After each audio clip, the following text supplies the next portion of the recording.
Welcome to Warchant TV, and it is we've had a scrimmage at Florida State on Saturday evening. Mike Norvell and the staff got together with the players and took part in a first scrimmage, and we're going to talk about that a little bit today. But before we do that, man, if you're not subscribed to warchant.com, and you have until Monday at midnight, and then the special ends. It's Norvell 2020 is the code. If you do it before Monday at midnight, enter that code, you get 3 free months. You get a $25 e-card to Garnet Gold. Get that stuff shipped right to you. You don't need to go in the store. You can if you want, but you can get it shipped to yourself.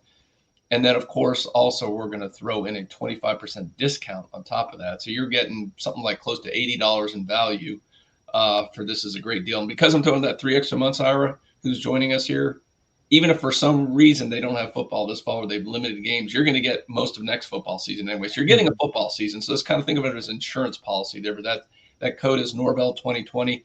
Get on there before it ends Monday at midnight. Of course, joining me, Ira Schofel, managing editor, who had a really good rundown of the scrimmage. And this is tough. I mean, for full transparency, we're not out at the scrimmage. We don't get stats. So all we can do, we interviewed Mike Norvell and all the coordinators, and we had to parse as much information as we could. And I thought, Ira, you did a great job kind of getting 10 things from those interviews that we could discuss and talk about in that information. I'm going to hit on a couple of those things right now that kind of stood out to you. And I guess first of all, everyone wants to know about the quarterbacks. And not surprisingly, when you look at that and you read your breakdown, we didn't get a whole lot out of that. Anything you took from that other than the fact we're going to be sitting on this thing for a long time before we have a starter name.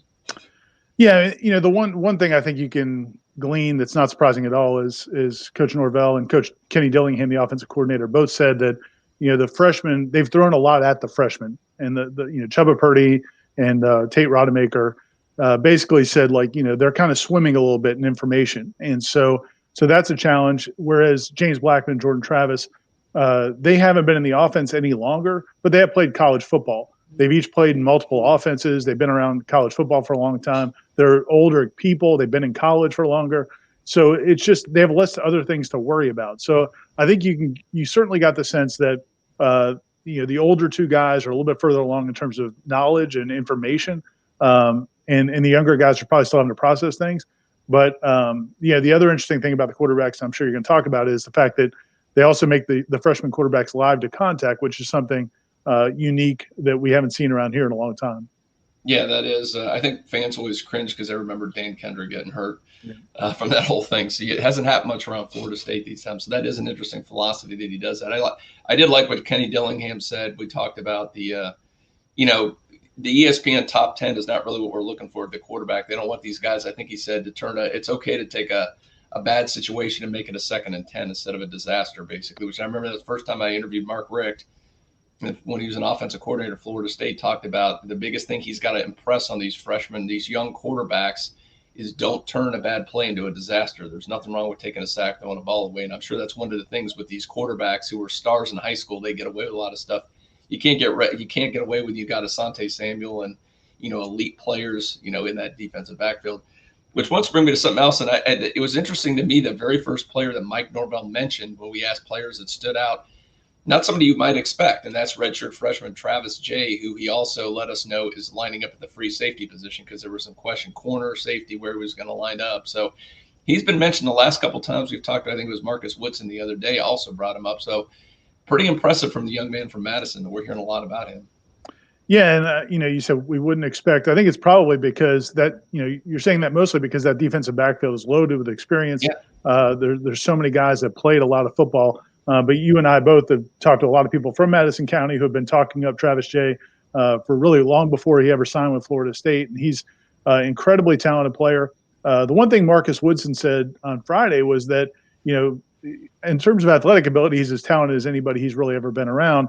The trick is going to be being consistent with his fundamentals, things like that, which is always challenging for a player who dominated on both sides of the football in high school. But now you get to this level where everybody's a great athlete, and you have to kind of work on the finer tuning some things.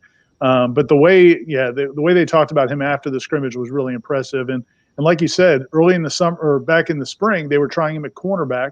And when I talked to Adam Fuller about that during the summer, he said it was because they really wanted to, if they have their choice, if they can have a dominant football player in the defensive backfield, the first place they'd want them is a corner, because if they can lock down one side of the field, that opens everything else for the rest of the defense. And this isn't to say he didn't succeed in that role, but we also know that they're a little bit banged up at safety in terms of guys coming back from injuries. Hamza Nasruddin is still coming back from a major knee injury. He's expected to start, but I think he's been limited so far. They're trying to control his reps. Jaden Lars-Woodby is also coming back from a knee injury. He played in the scrimmage, but I think I think they feel really good about the corners they brought in, especially the transfers, and the way Akeem Dent is playing after moving to corner. So I think that makes sense to make the move to Travis Jay. And like you said, he's a guy that can roam sideline to sideline, and is a very physical football player. And I think everybody's excited to see what he can do on Saturdays. Yeah, it reminds you a little bit of Nasruddin because he's that kind of that physical specimen that can go sideline to sideline. It definitely does not avoid contact. I mean, he's a tough kid and works really hard. So I mean, that's a very good sign for the secondary there, no doubt. And the other thing that I think might have been the biggest storyline we've seen so far in practice is the emergence of Josh Kaindoh. I mean, we've been waiting so long for this guy who's the number one defensive end in the country a few years ago, a 5-star.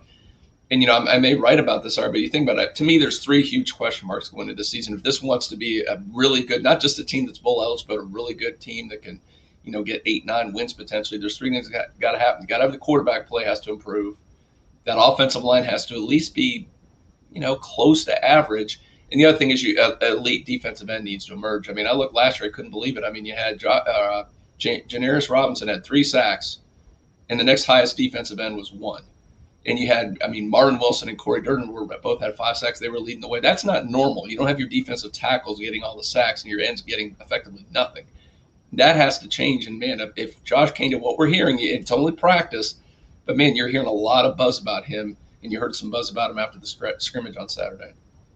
Yeah, and the talent's always been there. Obviously, coming out of high school, he was the number 1 defensive end in the country. He was a 5-star. Really, it's kind of, you don't want to, criticize him before his career is over because a lot of times guys go through injuries or different reasons. But he hasn't lived up to that hype yet, and it's good to hear that he's starting to. Sometimes when guys don't have that success in the first couple of years, it weighs on them mentally. It becomes a problem. But it sounds like he's really done a good job. I thought one thing that Mike Norvell said on Friday that impressed me was he said, he admitted that, or he said, like, Josh knows he's had bumps in the road, which was, I thought, important because it's not to say that, to ignore that his career hasn't developed the way a lot of people expected. It's the way Josh expected to. And the other thing he said was he's going to have bumps in the road this year. And I think that's the key with Josh Kaindoh is there's no doubt he's got tremendous talent. Very bright kid, if you've ever heard him speak, very intelligent. I think he wants to go to medicine. But I think persevering through any kind of adversity and continuing to stay on focus and committed on the field, I think is been the kind of a little bit of a question mark. But it sounds like he's done a tremendous job so far. And if they can get a pass rush out of the front 4, it would change everything. One of the problems they've had in the last couple of years is to get a pass rush, they've had to blitz from every possible place, and that just exposes you to a lot of problems on the back end.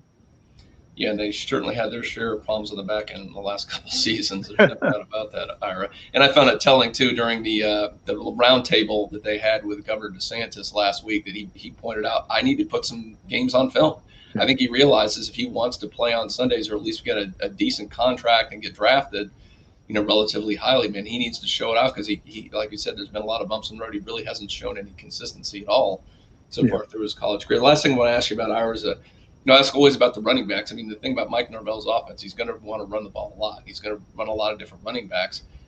Really, outside of Sheffield, who is at last check, I think, still a walk-on, there's no experience at all in that backfield. So, again, it seems like every time we talk, whether it's Dillingham or whether it's Norvell, they're throwing out how impressive these young running backs are looking. I think he threw out Tola-Fili. He mentioned Wren. So what's your take from what you're hearing about the running backs in practice so far? Yeah, man, I think running back is one of those positions I feel like that, college experience isn't necessary for success because a lot of it's natural ability. When Jimbo Fisher was here all the time, when a running backs would make great plays, a lot of times, Jimbo would say, we can scheme to get them a yard or two, but after that it's up to them and God. And I think that's the reality with running back. There's going to be the possibility of a slight crease or a hole. And for the most part, the running backs got to make the play with their physical ability. One thing that Norvell said yesterday was he said it was good to see Tofili make that play in the open space because he felt like he's been doing the right things. It sounds like maybe it hasn't come yet. He hasn't had that opportunity yet in practice for whatever reason. He hasn't been able to break one, but he did break one during the scrimmage. I also think every time they talk about LaDainian Webb, they sound very impressed. I think one thing he didn't say that LaDainian had a good scrimmage yesterday, but he did say he had a wonderful camp, and that they're really excited about what he can do in this offense. So, and he's a junior college transfer, so he's a little bit older. So I think the backs are going to be okay. I think there's talent, and to me, the experience part at that position isn't quite as important as it is at a lot of other positions. And you read more about that. Ira had 10 things that we took away from the practice and for the scrimmage on Saturday. And you can read all about that, get more details if you're a Warchant subscriber. And then Corey had kind of a rundown of all the guys that, were mentioned in glowing terms by the coaching staff. So you get that as well. And I assume we got more coming. Maybe by the time you're reading this, it's up on the site, or it will be coming soon. What can we look forward to in the next 24 hours here, Ira? Yeah, some of the things we just talked about. Travis J and Josh Kando will be writing about them. Also, one thing it's not as hard newsy, but I do think we're going to touch on is the fact that how special it was for this team to just get on the field at Doak Campbell Stadium after what's happened these last 5 or 6 months. There have been a lot of periods of time where they weren't sure if they were going to get to play college football this season. There's been some news in the last 48 hours about advancements in saliva testing and things like that could. There's real thought that they could help with the chances of playing college football this season. So there's no guarantee it's going to happen. Things start to feel like they're getting some momentum in the positive direction. And just getting on the field for those players, I think, was really special. And those coaches was really special. And they're one step closer to maybe getting to play this season. Well, let's cross our fingers, man. If you can have quick saliva testing and it's accurate and consistent, man, that's a game changer. That would do so much for sports to be able to do that on the fly. So that's good stuff, Ira. Again, Norvell 2020, you want to get on that deal, man. That's going to end Monday at midnight. Please, if you want to subscribe, you want to get all the inside scoop, do it. And then if you're on YouTube and you're not a subscriber, man, go down under Ira. You see a little subscribe button. Go ahead and click that. You'll get all this. This is all free.